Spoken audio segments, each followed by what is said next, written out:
Graça e paz, queridos irmãos. Esta noite eu queria convidar os irmãos a pensarmos um pouquinho de nós sermos povo de Deus e termos a certeza que Deus conhece o seu povo, que Deus nos conhece, Ele nos pegou na mão para fazer, Ele sabe o barro que Ele pegou para nos tecer, para nos transformar e assim dar o sopro de vida e então formar a humanidade.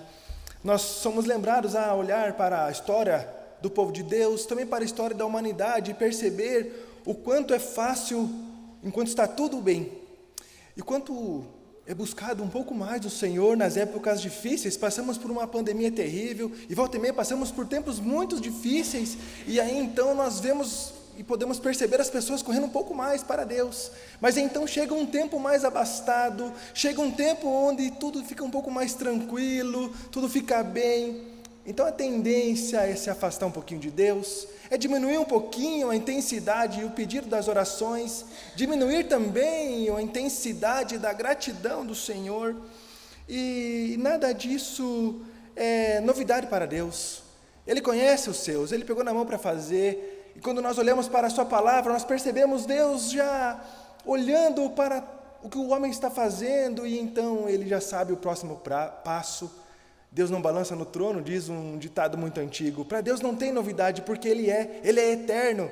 Para nós sim, nós a cada dia nós precisamos viver debaixo do cronos, contando as horas no relógio, um dia de cada vez. Mas para o Senhor não é assim.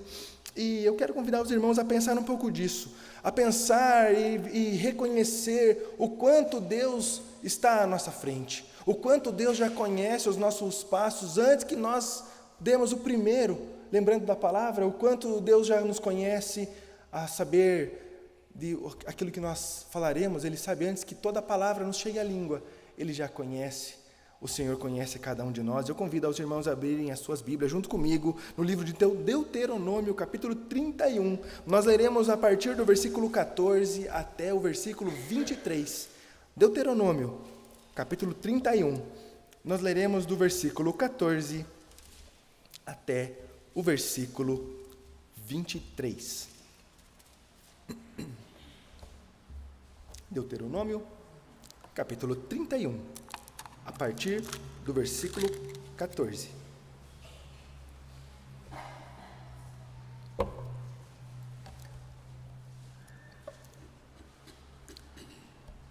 Deuteronômio 31, a partir do versículo 14, a palavra do Senhor nos diz assim: Disse o Senhor a Moisés: Eis que os teus dias são chegados para que morras. Chama Josué. E apresentai-vos na tenda da congregação para que eu lhe dê ordens. Assim foram Moisés e Josué, e se apresentaram na tenda da congregação. Então o Senhor apareceu ali na coluna de nuvem, a qual se deteve sobre a porta da tenda. Disse o Senhor a Moisés: Eis que estás para dormir com teus pais, e este povo se levantará e se prostituirá, indo após deuses estranhos na terra, para cujo meio vai, e me deixará e anulará a aliança que eu fiz com ele. Nesse dia a minha ira se acenderá contra ele, desampará-lo-ei, e dele esconderei o rosto, para que seja devorado, e tantos males e angústias o alcançarão, que dirá naquele dia: não nos alcançaram estes males, por não estar o nosso Deus no meio de nós?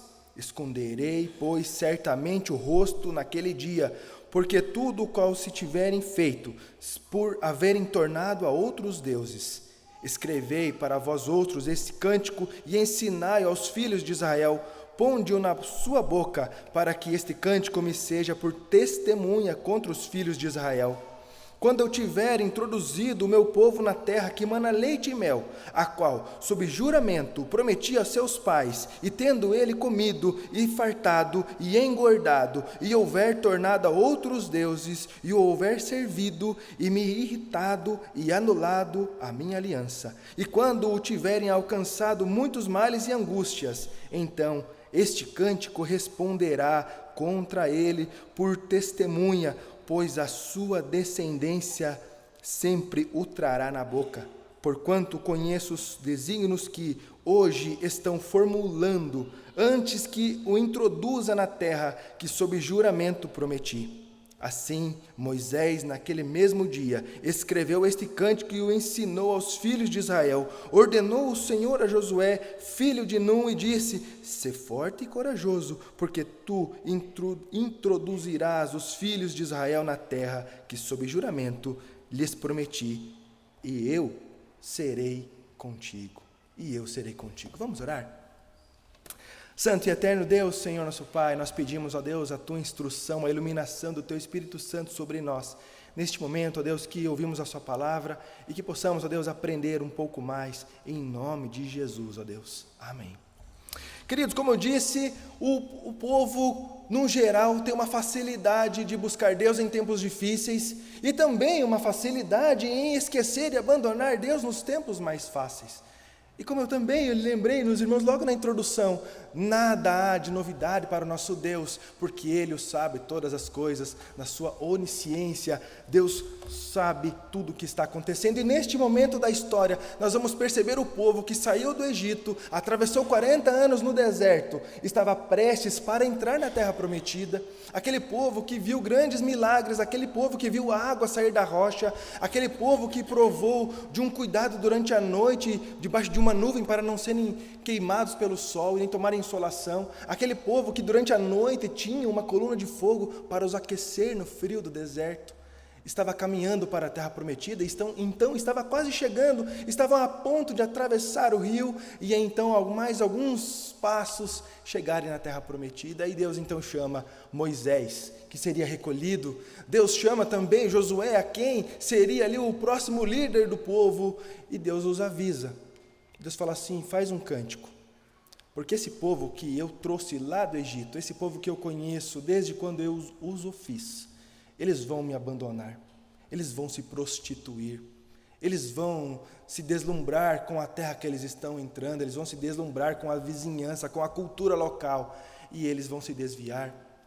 E é nesse contexto que nós vemos a ação de Deus. É nesse contexto que nós vemos Deus falando, Deus tratando o povo. Não há novidade para o Senhor, porque em primeiro lugar, Deus conhece o pecado do seu povo. No versículo 16, leia novamente comigo. Disse o Senhor a Moisés: eis que estás para dormir com teus pais, e este povo se levantará e se prostituirá, indo após deuses estranhos na terra cujo meio vai, e me deixará e anulará a aliança que eu fiz com ele. Perceba o quanto é triste ouvir isso de Deus. Perceba o quanto isso é pesado ouvir da parte do Criador, do Deus Supremo, tais palavras. O povo que eu cuidei, o povo que eu protegi, o povo que eu considero como as meninas dos meus olhos, eles vão me abandonar. Eu providenciei tudo para eles e eles vão se prostituir.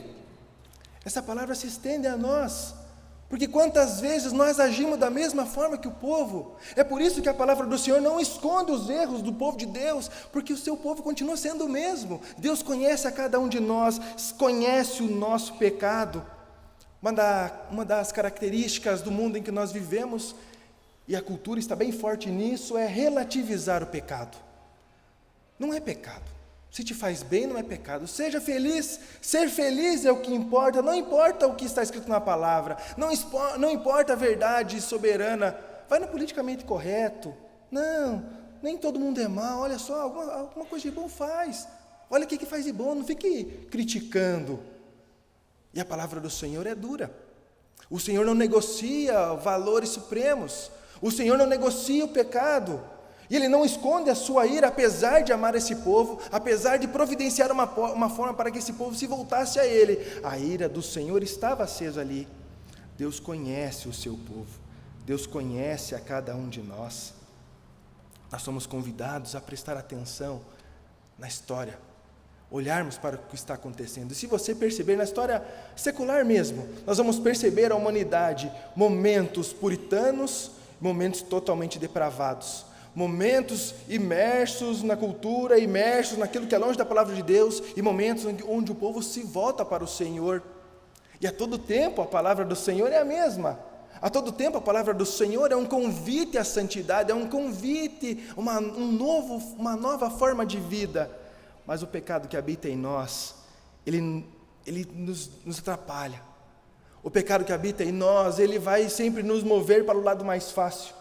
Quando está difícil, então eu vou correr, eu vou precisar, então eu preciso melhorar minha vida, eu preciso buscar mais o Senhor, eu preciso ir mais na igreja, eu preciso orar mais, eu preciso ler mais a Bíblia, eu preciso mais do Senhor. Mas quando chega um tempo um pouco mais abastado, quando chega um pouco mais tranquilo, aí então fica um pouco mais difícil de guardar um tempo para o Senhor e ler a palavra. Fica um pouco mais difícil de eu acordar um pouco mais cedo e orar. Hoje pela manhã nós somos muito bem lembrados pelo nosso reverendo Levi. Temos esse compromisso da oração. O pecado vai atrapalhar isso. O pecado vai querer que a gente durma um pouquinho mais, porque agora está frio e é gostoso ficar no quentinho. Mas o convite é para nós orarmos. O pecado vai tentar atrapalhar isso. Não ore pela sua família, não ore pela sua igreja, durma um pouquinho mais, está frio mesmo. O Senhor nos conhece e Ele nos chama a atenção. Ele nos chama a atenção para um novo modo de vida. Deus conhece o nosso pecado. Jesus Cristo não foi um plano B, Jesus Cristo não foi um susto. E agora o que vamos fazer? Vai lá, Jesus, vai você, resolve esse problema para nós, porque não sabemos o que fazer. Jesus não é esse plano B. Gênesis 1:26 diz assim: façamos o homem à nossa imagem. Nossa Trindade, Deus Pai, Deus Filho e Deus Espírito Santo. João 1:3 diz que todas as coisas foram feitas por intermédio do Verbo, Jesus Cristo. Antes que houvesse a criação, Jesus Cristo já é Deus. Jesus Cristo já é Salvador. Perceba que antes da criação, antes que o homem fosse formado do barro, antes que a Eva fosse formada da costela de Adão, o Senhor já tinha tudo pronto, porque o Senhor conhece o seu povo. Ele conhece o nosso coração, Ele conhece a nossa dura servir, Ele conhece o nosso pecado. Algumas vezes nós tentamos nos enganar, tentamos mostrar que está tudo bem, não tem pecado nenhum. O que eu faço no escondido, o que eu faço sozinho, ninguém sabe, ninguém vai saber. Mas o Senhor está dentro de você, o Espírito Santo que habita em vós. Ele vê cada pecado que nós fazemos. Ele está ali juntamente conosco quando nós estamos pecando, além de Deus Pai estar olhando para nós. Jesus Cristo está olhando e falou assim: eu morri para Ele fazer isso, eu morri para Ele se prostituir, para Ele adorar outros deuses. E a idolatria, nós temos a tendência de pensar assim: não, idolatria é só quem tem um bonequinho, ele tem um balim, ele tem alguma coisa que ele vai ficar adorando. Mas não, idolatria é tudo o que nós colocamos à frente do Senhor. Nós podemos idolatrar a nossa família facilmente, quando nós colocamos a família à frente do Senhor. Nós podemos idolatrar o nosso trabalho, quando nós deixamos de adorar ao Senhor para trabalhar um pouquinho mais. Nós podemos idolatrar os amigos, quando nós buscamos os amigos ao invés de buscar o Senhor. A idolatria é algo muito sutil, porque Satanás não aparece como um bicho feio. Satanás não aparece peludo, chifrudo, com o rabinho balançando. Ele vai seduzir. Não dá nada, não dá nada. Faz isso, porque não vai dar nada, ninguém vai saber, ninguém vai ver. E nós somos constrangidos pelo amor de Deus, porque o Senhor já o sabia. Ele estava avisando a Moisés e a Josué o que haveria de acontecer: a dureza do coração, a idolatria, a vontade de não ser pertencente ao povo de Deus. No mundo ideal, onde não houvesse o pecado, aquele povo entraria na terra prometida jubiloso. Pense que alegria seria se não houvesse o pecado. Aquele povo entrando na terra prometida, tomando mel e comendo os alimentos, terra que manava leite e mel, tudo perfeito, uma teocracia, Deus no centro de todas as coisas e a total dependência do Senhor. E aí então Deus fala assim: eu já sei o que eles vão fazer. Eu já sei que eu vou mandar eles exterminar todos os deuses daquela terra, e eles não vão. Eu já sei que eu vou mandar eles exterminar toda a idolatria do meio da terra, e eles não vão. Eu vou mandar eles exterminar os povos que moram lá, e eles não vão, porque eles vão querer alguém para trabalhar de escravo agora no seu lugar. Aqueles que eles viviam lá no Egito, agora eles vão querer que alguém faça no seu lugar. E essa vontade de querer ser igual aos outros vai trazer a idolatria, e eles vão se prostituir. E essa prostituição não tem uma conotação sexual. Essa prostituição tem a ver com a intimidade, como se fosse mesmo o leito de um casal maculado pelo pecado. Aquele que se entrega, aquele que dá por amor aos seus filhos, é negado a troco de um balim. É negado a ponto de matar o seu filho em uma fogueira ao deus Moloque. E Deus sabia disso. E é um perigo para as nossas vidas, quando nós olhamos para a sociedade, para a cultura e nos amoldamos a ela. E o Senhor sabe dessa facilidade que temos. Mas o próprio Deus, Ele providencia uma forma para voltarmos até Ele, por Jesus Cristo. Esta mesa que está posta, a mesa da reconciliação, é para nos lembrar que nós somos comprados, que o nosso pecado foi apagado, que o nosso pecado foi morto naquela cruz, e com Jesus Cristo nós ressuscitamos a partir de Jesus, e nos é proposta uma nova vida. Ainda que pequemos, nós somos convidados a confessar em nome de Jesus, pedir perdão, porque por meio de Cristo a nossa vida é reformada, é transformada. Por amor a nós, Deus toma a iniciativa, porque Ele conhece o seu povo. Por amor a nós, Deus nos reconcilia com Ele por meio de Jesus Cristo. Quando nós somos convidados a olhar a confissão de fé de Westminster, no capítulo 8, diz assim: aprove a Deus em seu eterno propósito, escolher e ordenar o Senhor Jesus, seu Filho unigênito, para ser o mediador entre Deus e o homem, profeta, sacerdote e rei, o cabeça e salvador da sua igreja, herdeiro de todas as coisas e o juiz do mundo, e deu-lhes desde toda a eternidade um povo para ser sua semente e para no tempo devido ser por ele remido, chamado, justificado, santificado e glorificado. Perceba que esse documento, onde nós temos na Igreja Reformada, nos lembra da obra de Deus, nos lembra da redenção, nos lembra do pertencimento, nos lembra da compra, nos lembra do sacrifício de Cristo, nos lembra também que no tempo oportuno Jesus Cristo vai voltar para nos buscar. O pecado do povo não é uma novidade para Deus, mas o amor incondicional por meio do Filho Jesus Cristo é uma novidade de vida para nós. O pecado do povo não é uma novidade para Deus, mas o amor incondicional por meio do Filho Jesus Cristo é uma novidade para nós. No meio comum, na sociedade comum, o normal é a vingança. O normal é quando alguém é ferido e devolver na mesma moeda, ou então entrar com um processo para que aquela pessoa pague aquilo que foi feito. Nesse tribunal nós somos absolvidos. O Senhor conhece o nosso coração. O Senhor conhece os nossos pecados ocultos. O Senhor conhece aquele pecado de bolso que nós tiramos, nos deliciamos e então guardamos novamente para usar um pouquinho mais depois. O Senhor conhece o nosso coração, mas Ele mesmo providencia uma forma para nós retornarmos a Ele. Em segundo lugar, nesse texto, a ira de Deus como consequência do pecado. Uma consequência lógica da separação de Deus, uma consequência lógica de querer ser igual a Deus, foi a morte. E desde lá do Éden, Deus já deu esse aviso: se você me obedecer, você tem vida; se você me desobedecer, você tem morte. Na história do povo, assim também foi: se vocês me obedecerem, vocês terão vida; se vocês me desobedecerem, vocês terão a morte. Ainda assim o é. Quando nós buscamos a melhor parte de Jesus Cristo, nossa vida é transformada, nossa vida é um pouco diferente. Nós conseguimos fugir dessa cultura do século 21, dessa cultura que tenta relativizar o pecado, dessa cultura que tenta anular o pecado, dizendo que Deus é amor, então todas as formas de amor é válida, porque o Deus é amor, então está tudo certo. Não julgues para não ser julgado, é algo que a gente escuta, até mesmo no meio cristão. Não julgue, não julgues. Mas não é uma questão de julgamento, é uma questão da verdade. A verdade é essa que é relativizada pelo pecado. Porque é muito mais gostoso falar que está tudo bem, ou melhor, ouvir que está tudo bem, do que ouvir que não está tudo bem. Hoje pela manhã nós lembramos da igreja: não seja morna, seja fria ou seja então muito quente, mas morna não.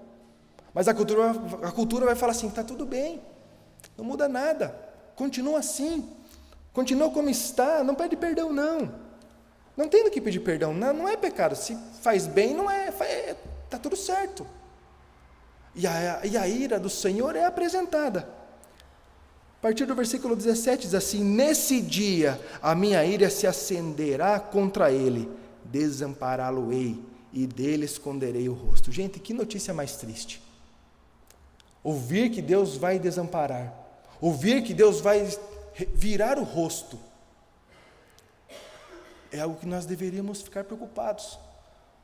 Quando nós buscamos atender a nossa carne, atendemos a nossa vontade, atender a exaustão, os desejos carnais, a consequência é essa: a morte, a ira do Senhor. E Deus sabe o que nós fazemos escondido, Deus sabe o que nós vemos no celular, Deus sabe o que nós olhamos no computador, Deus sabe o que nós pensamos, Deus sabe as palavras que nós falamos, aquela que nós falamos só no ouvidinho de uma certa pessoa, Deus sabe todas elas. É sobre essa ira da prostituição que Deus está falando. Quando o seu povo se volta contra Ele, busca atender a sua necessidade e busca atender a sua carnalidade, a ira do Senhor se levanta. Mas também vem uma palavra de esperança. Quando nós olhamos para o Senhor, nós percebemos que Ele já sabe quem nós somos. Ele já sabe o nosso pecado, Ele já sabe o quanto nós atendemos a nossa vontade, Ele sabe o quanto nós queremos agradar o meu querer. E aí então Ele manda o seu Filho para nos salvar. A confissão de fé nos fala sobre isso, e também o Catecismo Maior, um documento também da igreja, nos lembra assim: o pecado nos afasta do fim principal do homem. E lá na pergunta número 1 diz assim: qual é o fim principal do homem? Glorificar a Deus e alegrar-se nele para sempre. Esse é o fim principal do homem. É para o Senhor a nossa vida. Toda a nossa vida é para o nosso Deus. Algumas vezes nós esquecemos disso. Dá a impressão que só o domingo é para Deus. O domingo, então vou me guardar. Não, sábado à noite já começo a orar ali, porque amanhã eu vou para a igreja. Mas a nossa vida é um culto, todos os dias para o nosso Deus. E Deus já sabia que aquele povo não ia cultuar a Ele todos os dias. Deus já sabia que aquele povo estava entrando ali já com segundas intenções. Deus conhece as suas criaturas e Ele está chamando a atenção. Está chamando a nossa atenção hoje. Eu conheço você. Deus conhece a sua igreja e Ele nos chama para a volta dEle. A palavra vem de encontro ao nosso coração. E é uma pergunta que deveria vir: eu estou sendo fiel a Deus? Eu estou me comportando como a noiva de Cristo? Ou estou me comportando como a esposa do profeta Oséias? Me comportando como este povo? Ou me comportando como povo de Deus? É algo muito sério. Porque com Deus não se brinca. A santidade do Senhor não é negociada. Isso vem sido ensinado por aí. Que está tudo bem, mas não está tudo bem se nós estamos longe do Senhor.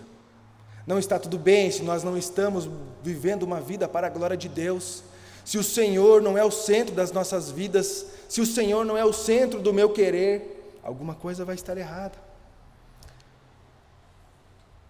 Versículo 20 diz assim: quando eu tiver introduzido meu povo na terra que mana leite e mel, a qual sob juramento prometi a seus pais, e tendo ele comido e se fartado e engordado, e houver tornado a outros deuses, e os houver servido e me irritado, e anulado a minha aliança. Tempos de fartura chegaram, ou chegariam, e o povo ficaria longe de Deus. E quebrariam a aliança feita com o Senhor, mas o Senhor já nos conhece. E então vem a boa notícia. Hoje nós estamos servidos da Santa Ceia do Senhor, a mesa da nova aliança. A aliança essa que não pode ser quebrada pelo homem, como todas as anteriores foram.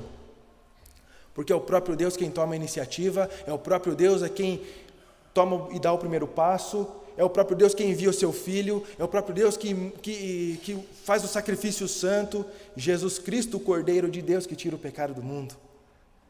E então, queridos, se nós estamos caminhando longe do Senhor, se nós estamos agradando a nossa carne, se nós não temos diferença nenhuma dos demais que não creem e não confiam no Senhor, não são povo de Deus, essa noite é a chamada para a reconciliação.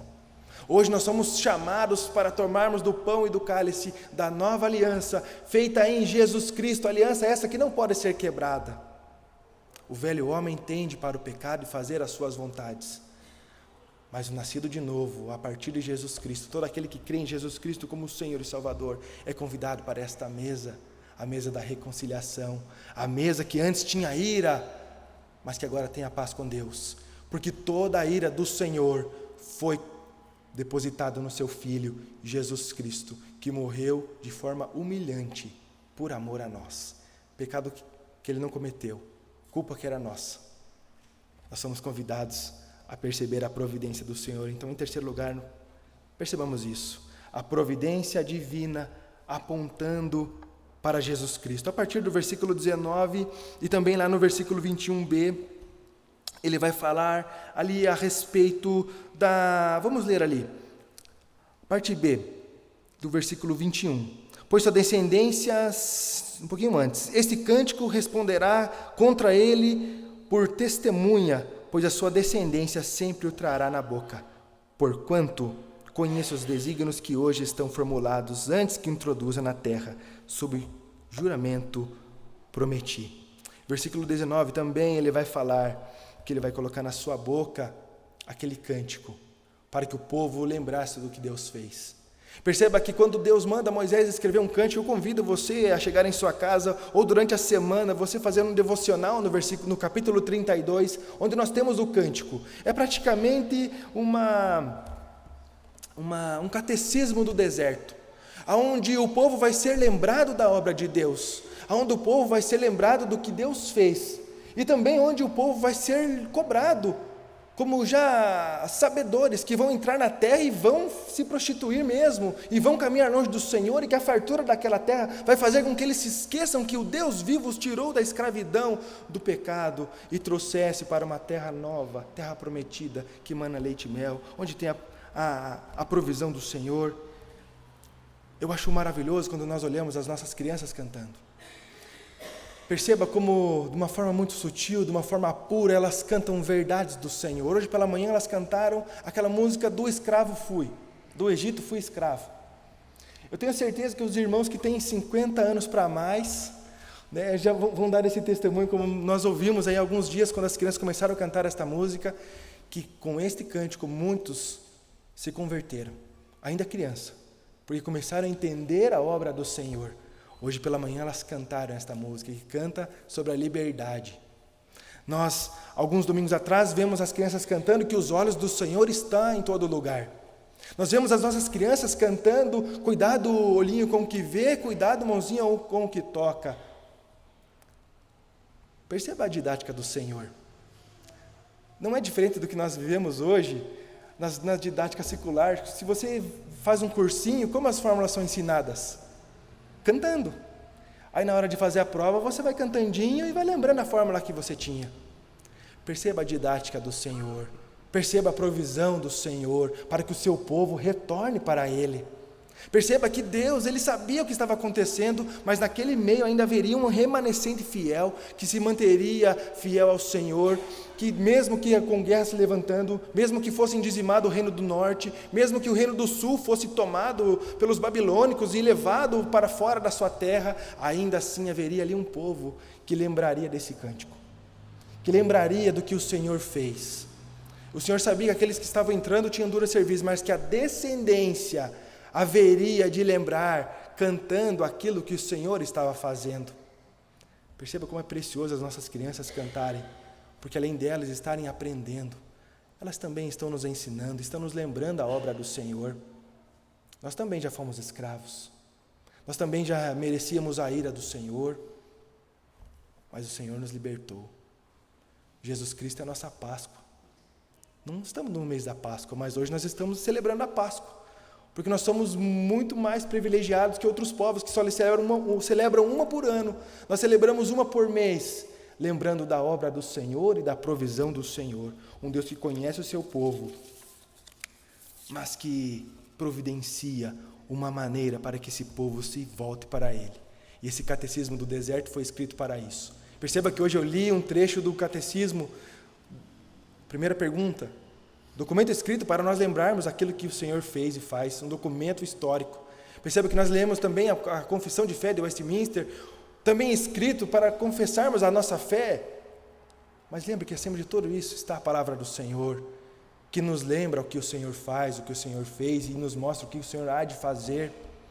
A palavra que nos lembra que o Senhor continua sendo um Deus irado, que fica irado com o pecado do seu povo.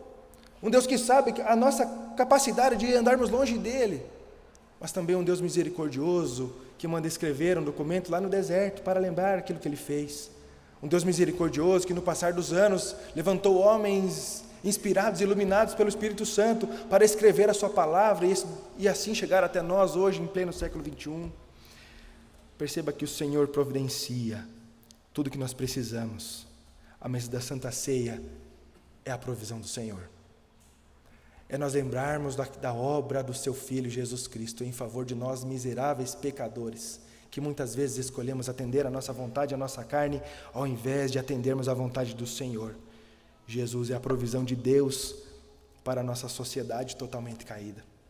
Jesus é a provisão do Senhor para todo pecador arrependido. Jesus é a provisão do Senhor para este povo que se prostitui facilmente com ídolos e não louva e não teme ao Senhor como deveria. Para encerrar, meus queridos, João Calvino diz nos seus escritos que a igreja sempre será libertada das calamidades que lhe sobrevêm, porque Deus, que é poderoso para salvá-la, jamais suprime dela a sua graça e a sua bênção.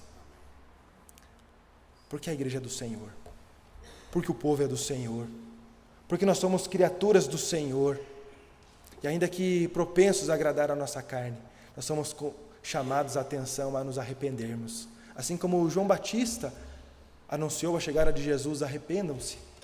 Jesus Cristo inicia o seu ministério também convidando ao arrependimento, arrependam-se. E hoje nós somos convidados ao arrependimento, por todas as vezes que nós nos prostituímos por estarmos longe do Senhor. Estamos frente à mesa da reconciliação, à mesa da provisão do Senhor. Deus conhece o pecado do seu povo. A ira de Deus é uma consequência do pecado do povo.